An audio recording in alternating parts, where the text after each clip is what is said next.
bonsoir et bienvenue sur ITV. Il est 20h, les titres de cette édition. À la une de l'actualité ce soir, présidentielle de 2024, l'ordre de passage des candidats pour le contrôle de parrainage connu. Le Conseil constitutionnel a donné la liste ce matin. Démarrage du contrôle samedi 30 décembre 2023. La liste des candidats dont la collecte de parrainage est conforme à la loi publiée le 12 janvier 2024. Au menu également de cette édition, les hydrocarbures, la SAR, Société africaine de raffinage, la capacité annuelle est passée de 1,2 à 1,5 million de tonnes en 5 ans. Une information du ministre du Pétrole et des Énergies, Antoine Félix Diome, effectué une visite des installations de la SAR et de la Sénélec. En sport, football, Coupe d'Afrique des Nations, Côte d'Ivoire 2023. Alioune Cissé a publié ce matin la liste des joueurs retenus, 27 Lions pour défendre le titre de champion d'Afrique. La rubrique culture, la rubrique hebdomadaire ce soir. Immersion à Kachikali, à Banjul, en Gambie, un parc mystique et mythique. Mamadou Dian nous sert de guide ce soir dans la rubrique culture. Voilà pour les titres, le développement c'est juste après ceci.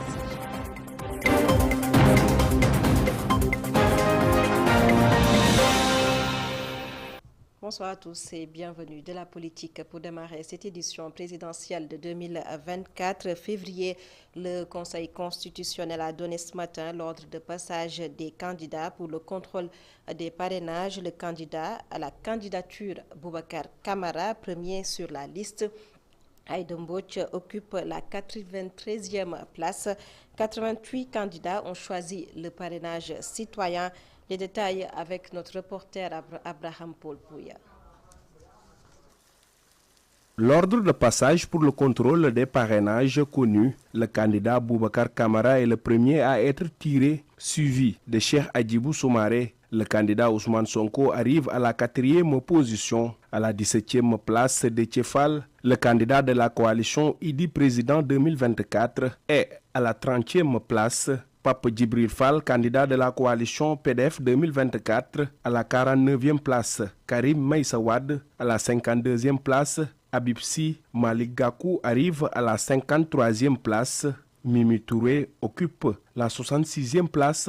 68e place pour Amadou Ba, le candidat de Benno Bokk Yakaar et du parti au pouvoir et candidat du président sortant Macky Sall. À la 69e place. Mamboy Diao Bassirou Diomaye Faye arrive à la 73e place. Bougane Gueye Dany occupe la 84e place. À la 90e place, Thierno Alassane Sall. Aïda Mbodj ferme la liste à la 93e place.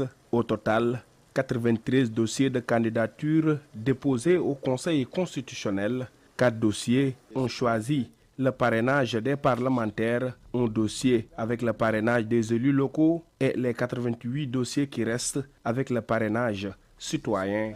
L'ordre de passage connu, le calendrier établi, le contrôle des parrainages démarre au Conseil constitutionnel. Comparé à 2019, un record de candidatures enregistré, 93 pour la présidentielle de 2024 contre 27 en 2019. Abraham Paul Pouya, sur cette liste de 93 candidats, Ousmane Sonko occupe la 4e place pour le contrôle des parrainages. Son mandataire se dit confiant pour Maître Ciré Clédor Ly. Le dossier de son candidat a respecté toutes les procédures. Je vous propose de l'écouter.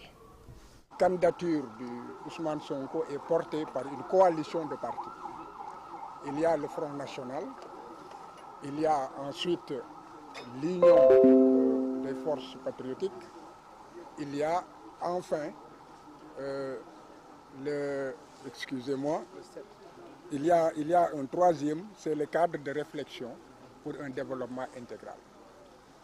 Et Ousmane Sonko a été le premier à désigner un mandataire et à déposer la déclaration, n'est-ce pas, exigée par la loi.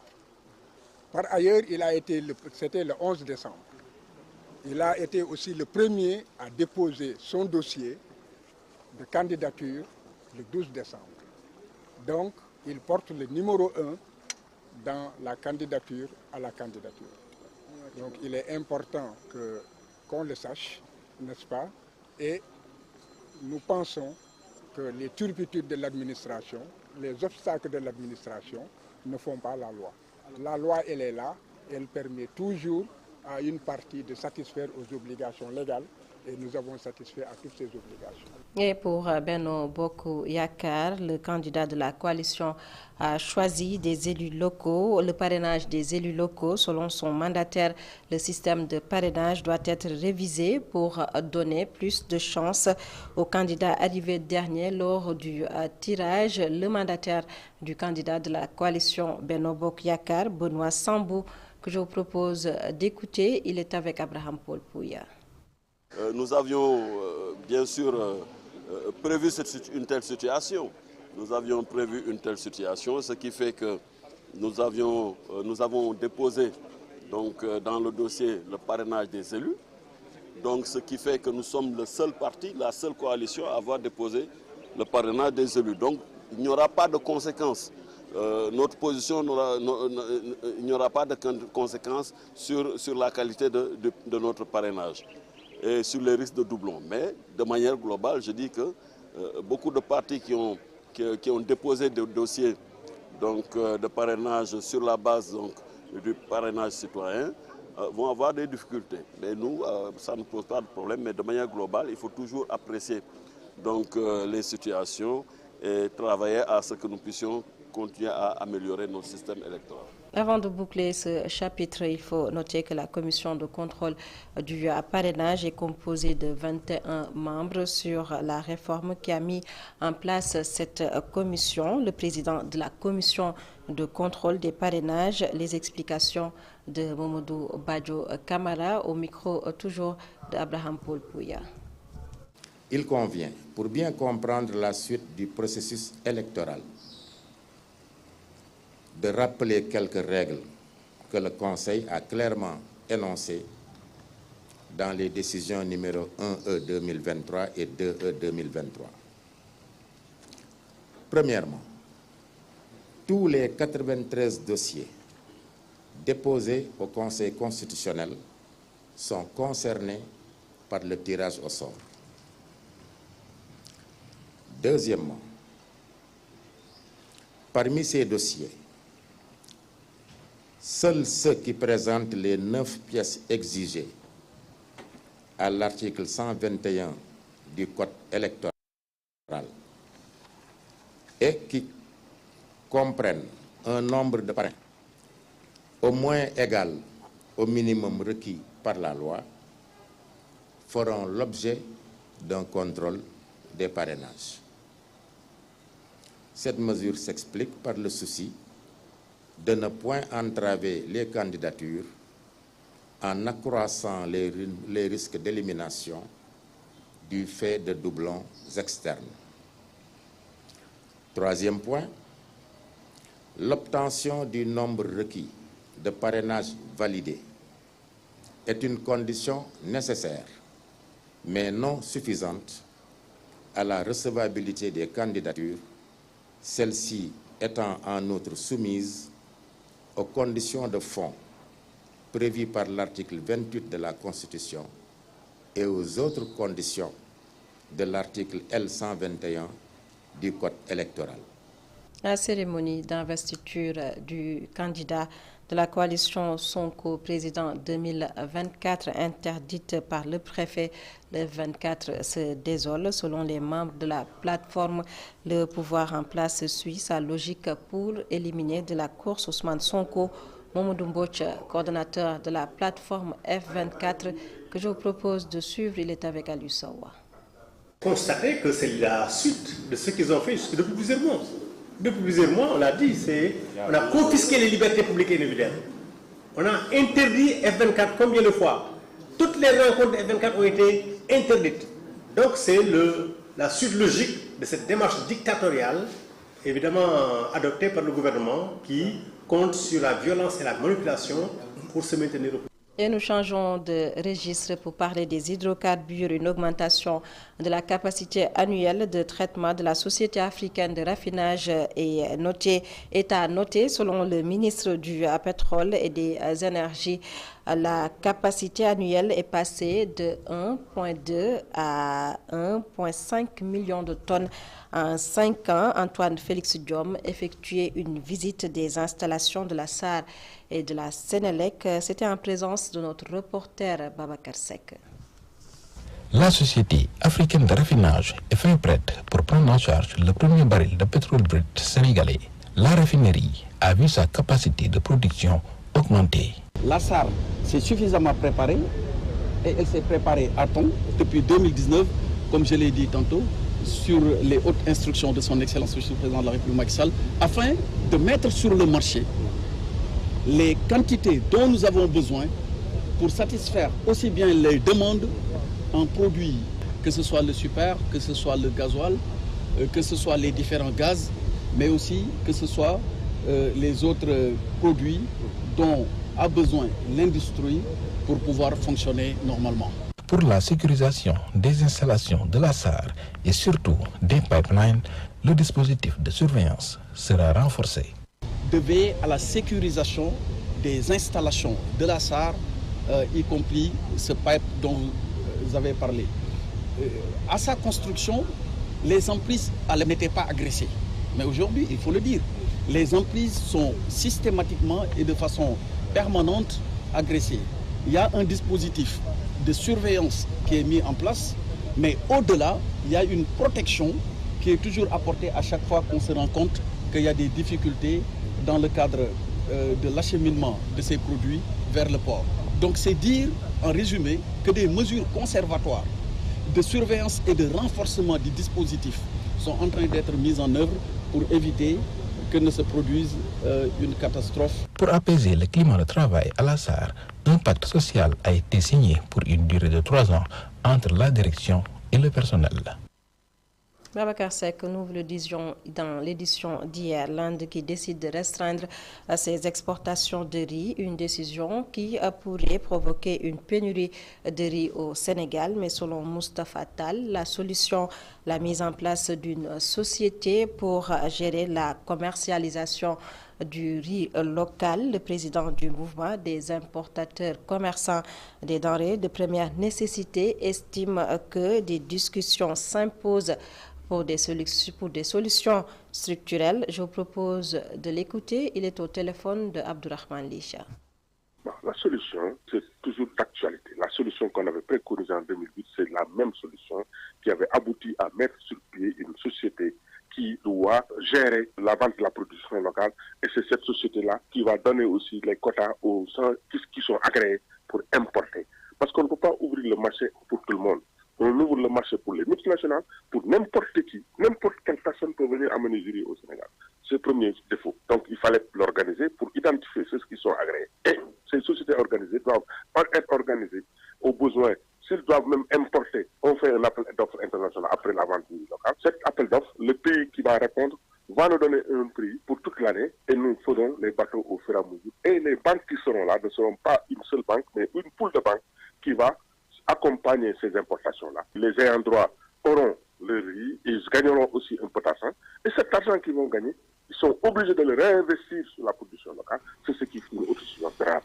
Sécurité routière et importance du port de casque. La Fondation Total Énergie Sénégal sensibilise les motocyclistes. Elle compte ainsi faire un don de 2500 casques, des casques pour toutes les régions du Sénégal. Pour plus de précisions, je vous propose de suivre le compte-rendu signé Khadija Nadjouf.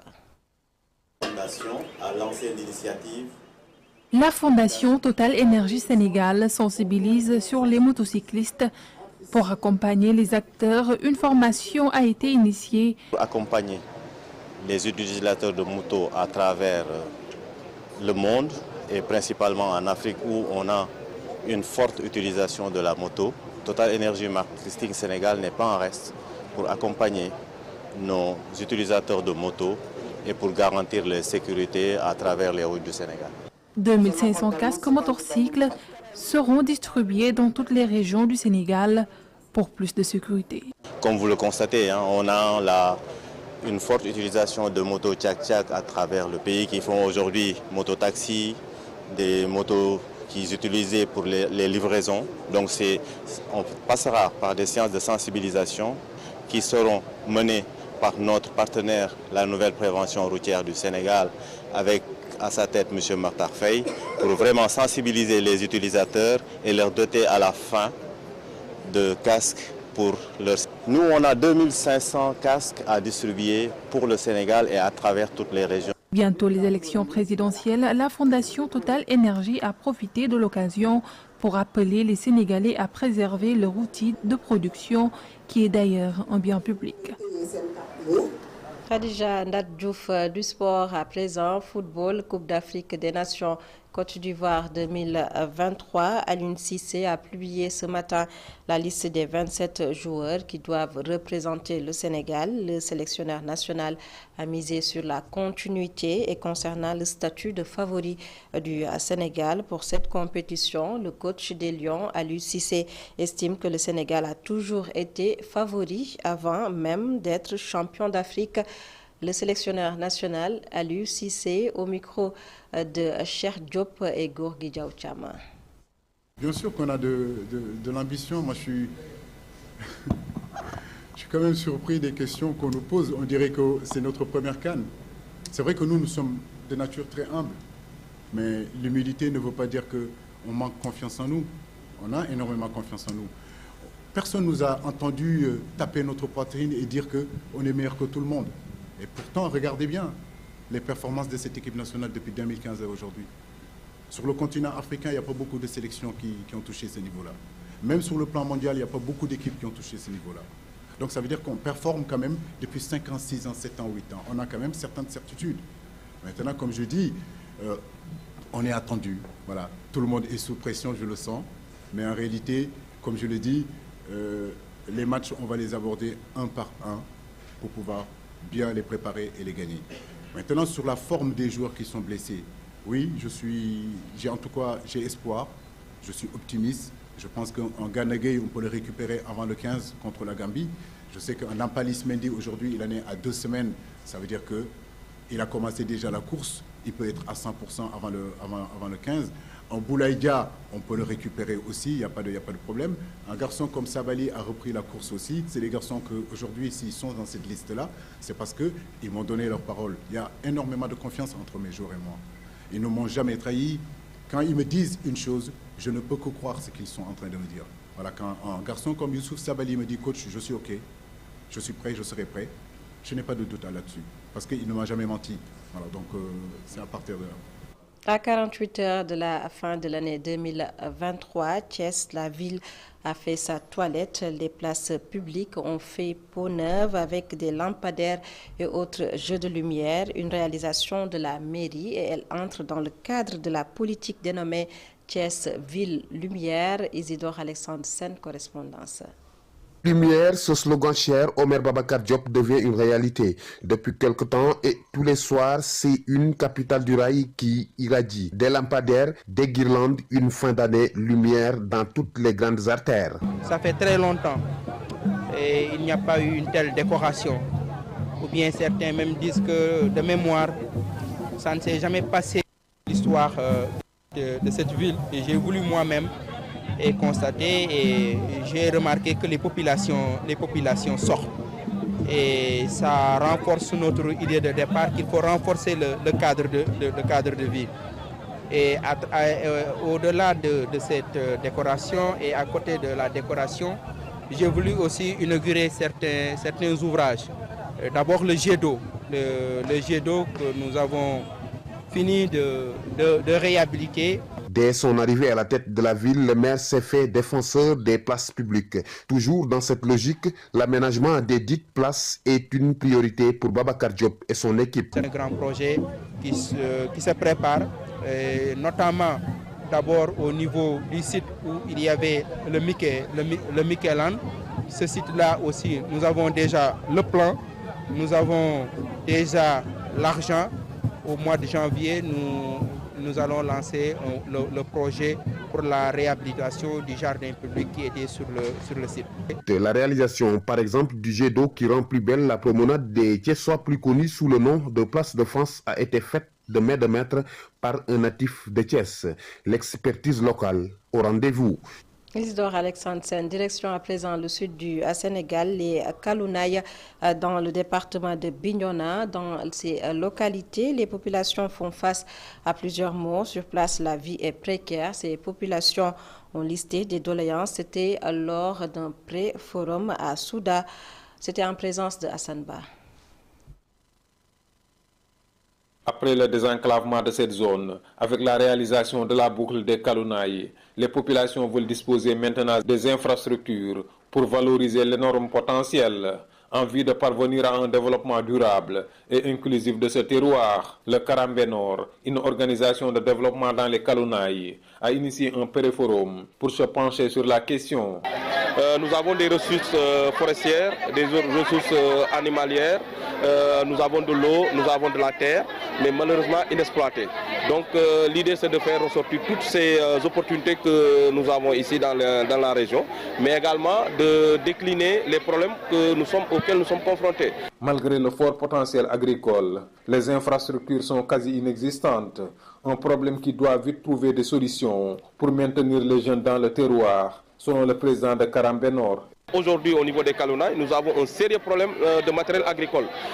Par exemple, pour 24 villages que compte la commune de Wong, nous n'avons qu'un seul tracteur.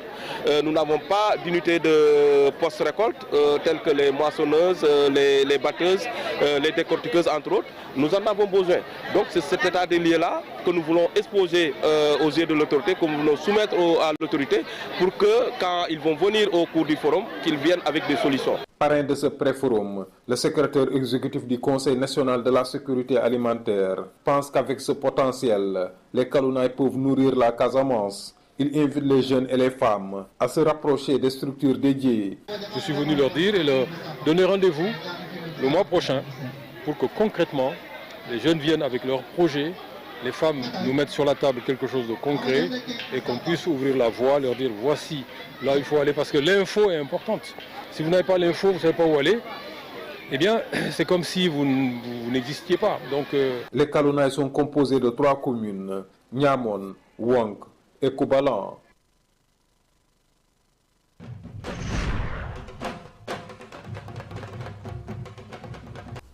Culture, la rubrique ce soir, Kachikali, Crocodile, un parc mystique et mythique situé à Banjul, en Gambie. Ce site attire les touristes du fait d'un nombre impressionnant de crocodiles et de son puits mythique de près de 300 ans. La culture Kachikali, découverte signée Mamadou Dia.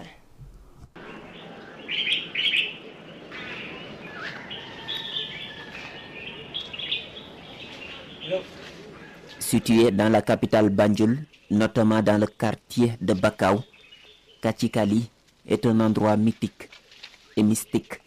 Ce site calme, verdoyant, où gazouillent les oiseaux, existe depuis plus de 300 ans, héberge environ 100 crocodiles, selon notre interlocuteur. Avec sérénité, le guide trouvé sur place nous retrace l'histoire de ce milieu. Ce parc est un lieu de retraite spirituelle et d'espérance. Comme jigéen bu see te ay at yu bari amul bant te nga xam ne tam cat de la topp torop ak koo xam ne tam. Que ça soit une femme mariée plusieurs années qui n'arrive pas à avoir d'enfants, une personne qui veut se marier ou même une personne atteinte de maladies mystérieuses, si vous vous déplacez jusqu'ici, nous allons vous dire les offrandes à donner. Ensuite, nous allons puiser de l'eau dans le puits et nous vous le remettrons. Si vous l'utilisez correctement, vos maux vont disparaître. te wax la ne ñu def dañu mun ñu mun a téye fi crocodile te ay sarata yooyu bokk na si ñoom bu ñu mus a delloo si lu ñu nekkoon ñu fa delloo rek ñu nangu place bi seen loxo. Une marée de crocodiles, un puits de 6 mètres de profondeur et de 22 mètres de largeur. L'espace est favorable à la reproduction des reptiles. Kachikali ne désemplit pas.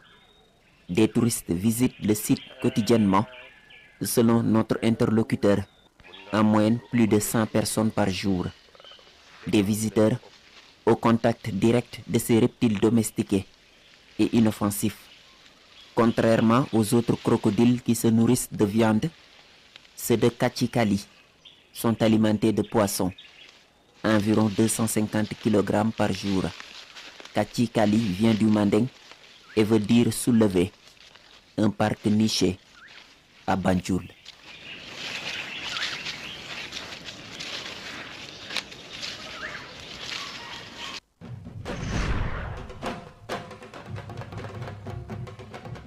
Culture, la rubrique qui a porté la signature de Momodou Dieng. Et voilà, c'est la fin de ce journal. Mesdames, Messieurs, merci de nous avoir suivis. Passez d'excellents moments en compagnie de nos programmes sur ITV.